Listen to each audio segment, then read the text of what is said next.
Hi Rob, it's lovely to meet you. Hey, nice to meet you. And I know you've probably been asked this a lot, but was it easier doing the bedroom scenes because you're slightly closer to Kristen, or was it harder because you were quite protective? You're like shielding her body from the rest of the crew, like, no, don't look! Kind of, but Kristen's like way more comfortable with her body than also it takes her about 3 seconds to get completely in shape because she only weighs about 12 pounds. So it's kind of like she can go for like a walk. And then she's like completely. So like, I mean, I was kind of pretending to do that, but really like trying to get into positions where I could like just tense as much as possible. I'm just trying to cover Kristen, but yeah, I think it was more embarrassing just for me just to be. I was much more exposed as well. Yeah. So it's kind of more embarrassing. You have this quite intense scene with the werewolves where everyone just starts going at each other. What's that actually like when you're physically filming? What's in front of you? You have this kind of pillow, and you got to like just like shaking around. Like you just have this head. You're like, get away from me! It's so like the ultimate pillow fight, then. But you're doing it by yourself. That's really fun. It's less cool. I'm going to hand you over to Rebecca now, our competition winner. Thank you very much. The way Stephanie Meyer writes about Edward is obviously he's this perfect person, and the fans think that you're this perfect person. Have you felt pressure throughout the films portraying Edward, how the fans want him to be, and how Stephanie writes, and has that got easier as the films have went on, or has it got more pressurised?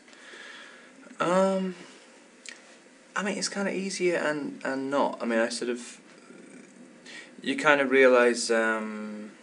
At the beginning, I mean, you can kind of, you get something to play against because everyone's thinking, oh, he's so perfect. So you can go like, well, I'm going to play him as completely imperfect, and then you have something to think about. But then, because he's written as this guy who's always a perfect gentleman and blah, blah, blah, and he never really changes and never gets angry, very rarely, and it kind of limits the arc. So it actually makes it harder as you do like more and more movies. And in this one, because you can't just repeat yourself. And also for essentially a passive character, like it's hard. It's like it's anti-dramatic, really. So in this one, I worked with Bill. I mean, I wanted to add in loads of bits. Like I wanted to have a massive fight with Jacob at the beginning and stuff, like doing all this stuff, just consistently beating up Jacob and going crazy. But yeah, it wasn't really in the book. No.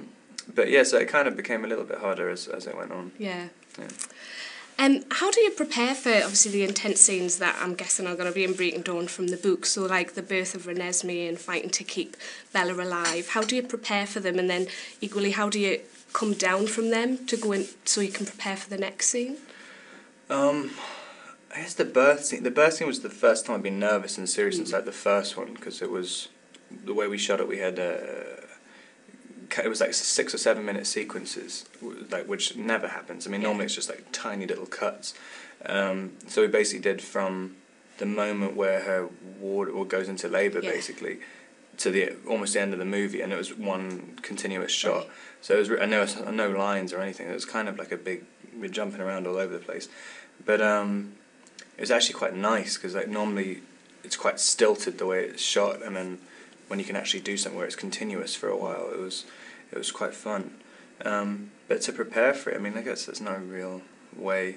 It was kind of easy as well because there was Kristen's body. She had her head in this kind of contraption, but it was her body was this dummy, which looked like, and she had this like 3 times the size of a normal baby bump stomach, and then these legs that were kind of like matchsticks, and there's blood everywhere, and she's in this kind of rag. Nice. And it's sort of, as soon as you walk into the set, it's not particularly difficult to like go like, oh, this looks horrible.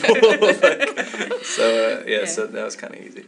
Tom Deacon is a Radio 1 DJ, and he asked his listeners for a question for you. And Claire Murray wanted to know, you often get asked to bite people, but which celebrity would you most like to bite you?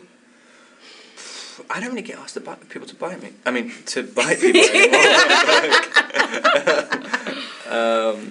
Yeah, that hasn't happened for a while. I don't know why. It kind of stopped. Gutted. I know. Do you want to? Is that?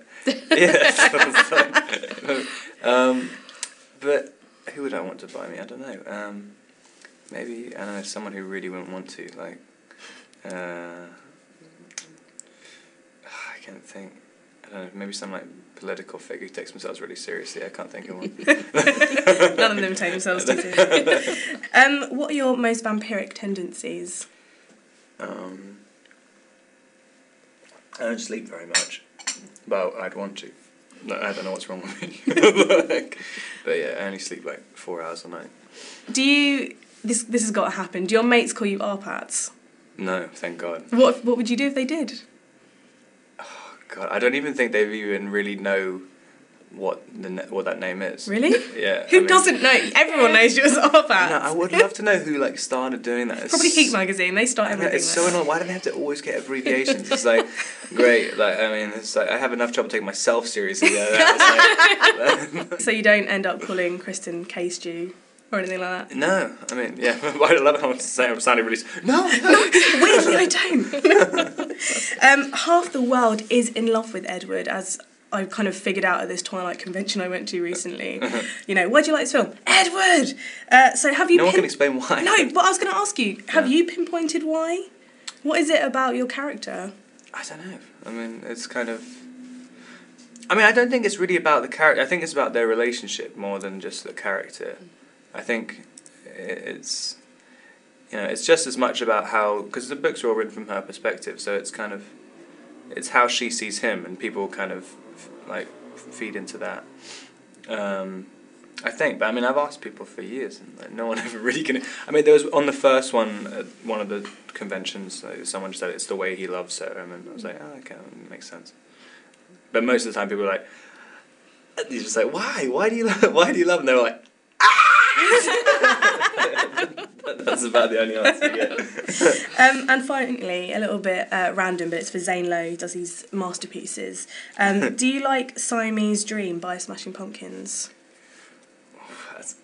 I mean, kind of, but I've never been that big a Smashing Pumpkins fan. That's terrible, because I mean, like every single person who asks me about it, they're like, "What are you talking about? Everyone's a Smashing Pumpkins fan." And I'm like, but I mean, I like 3 of their songs. Okay. Which? I can't remember what any of them are called. They're that good. Thank you so much, Rob. It's been really, really lovely to meet you. Nice Cheers. To meet you. You too.